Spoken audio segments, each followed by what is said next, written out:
A labour rights group is urging improvements to migrant worker housing, warning that their cramped and dirty conditions are conducive to COVID transmission. Last week, 2 cases of COVID were reported from the same dormitory used to house foreign labor. An activist warned Monday that more cases could come if migrant workers continue to be forced into substandard accommodation.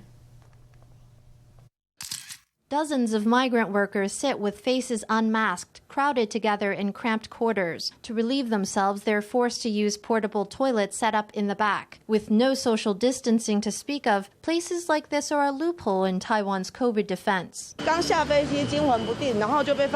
After they get off the plane disconcerted, they're sent off to this place that's not fit for anyone to live in. Basically, there is no furniture of any kind. Everyone is squeezed in there. How can there be any form of disease prevention in this situation? When Indonesian migrant workers arrive in Taiwan, they are moved to a centralized quarantine center for 14 days isolation. Once quarantine and testing are complete, they are taken to dormitories for another 7 days of self-health management. It's these dorms, which are overseen by medical management companies commissioned by manpower brokers, that have raised recent concerns. Last week, authorities announced COVID cases involving 2 people living in the same dorm. The